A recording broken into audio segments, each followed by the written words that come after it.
Assalamualaikum warahmatullahi wabarakatuh. Perkenalkan, saya Fitri Widianingrum. Kali ini saya akan membahas tentang data analitik life cycle dari data menjadi keputusan bisnis yang cerdas.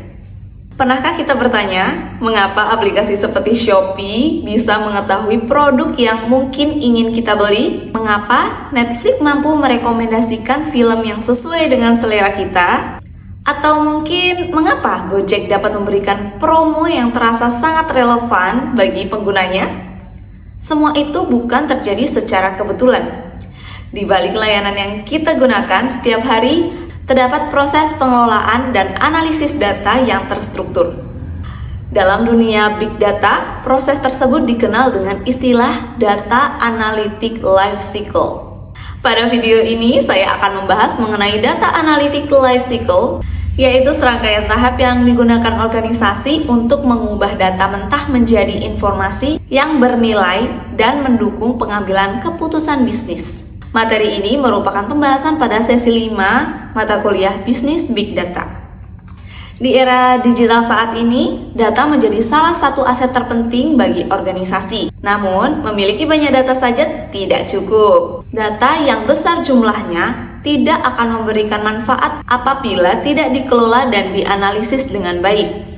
Menurut modul Bisnis Big Data sesi 5, data analytic life cycle merupakan proses sistematis yang membantu organisasi mengumpulkan, mengelola, menganalisis, menginterpretasikan, hingga memanfaatkan data untuk menghasilkan wawasan yang bernilai. Proses ini terdiri dari 6 tahap utama, yaitu discovery, data preparation, model planning, model building, communicate result, dan operationalize. Tahap pertama adalah discovery.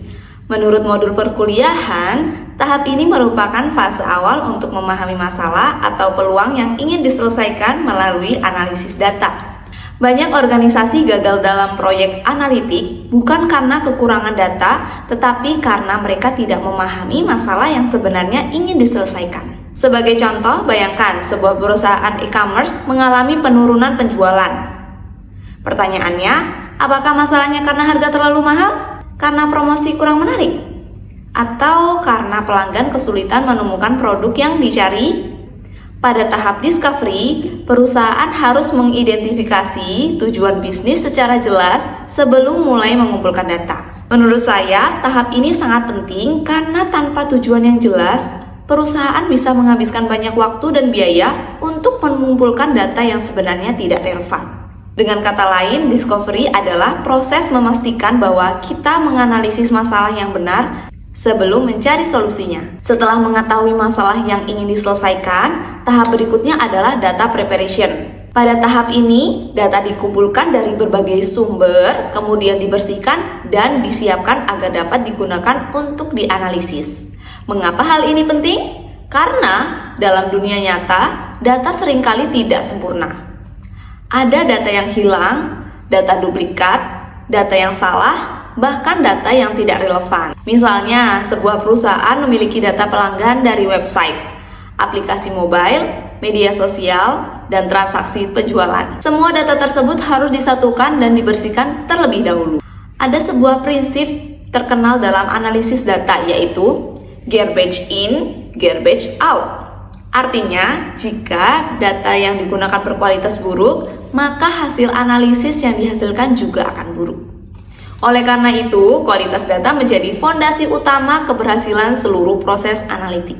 Tahap ketiga adalah model planning.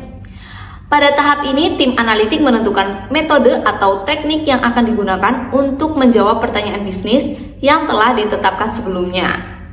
Sebagai contoh, apabila perusahaan ingin memprediksi apakah pelanggan akan melakukan pembelian atau tidak, maka dapat digunakan metode klasifikasi atau regresi. Namun, jika perusahaan ingin mengelompokkan pelanggan berdasarkan perilaku belanja, maka teknik clustering mungkin lebih sesuai.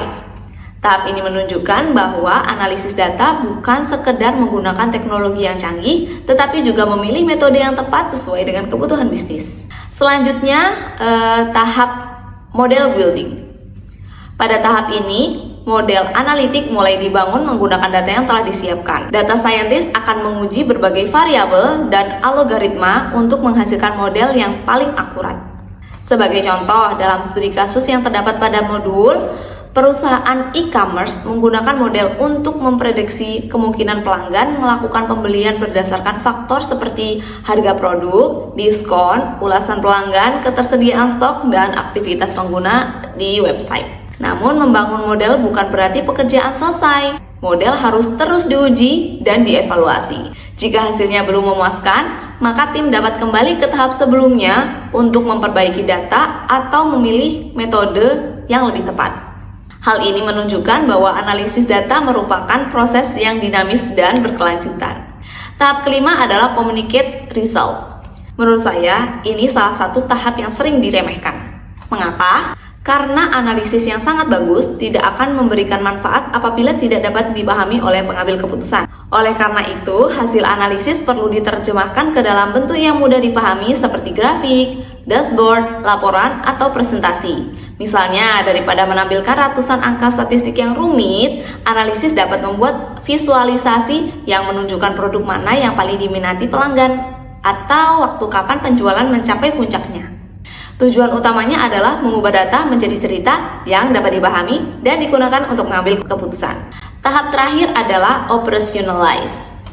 Pada tahap ini, hasil analisis benar-benar diterapkan dalam kegiatan bisnis. Sebagai contoh, jika hasil analisis menunjukkan bahwa pelanggan lebih tertarik membeli produk ketika ada diskon tertentu, maka perusahaan dapat menerapkan strategi promosi berdasarkan temuan tersebut. Dalam studi kasus yang dibahas pada modul, perusahaan e-commerce berhasil meningkatkan konversi pembelian hingga sekitar 20% setelah menerapkan rekomendasi yang dihasilkan dari proses analitik data. Hal ini menunjukkan bahwa nilai sebenarnya dari analisis data bukan terletak pada laporan yang dibuat, melainkan pada tindakan nyata yang diambil berdasarkan hasil analisis tersebut. Dari pembahasan ini dapat disimpulkan bahwa data analisis life cycle merupakan proses yang membantu organisasi mengubah data mentah menjadi keputusan bisnis yang bernilai. Proses tersebut dimulai dari memahami masalah melalui discovery, menyiapkan data melalui data preparation, menentukan metode pada metode planning, membangun model dalam model building, menyampaikan hasil melalui communicate result, hingga menerapkan hasil analisis pada tahap operationalize. Melalui pendekatan yang sistematis ini, organisasi dapat mengambil keputusan yang lebih cepat, lebih akurat, dan lebih objektif berdasarkan data. Di era digital saat ini, kemampuan memahami dan memanfaatkan data bukan lagi menjadi keunggulan tambahan, melainkan kebutuhan yang sangat penting bagi keberhasilan organisasi. Sekian dari saya, terima kasih atas perhatiannya. Sampai jumpa pada video berikutnya.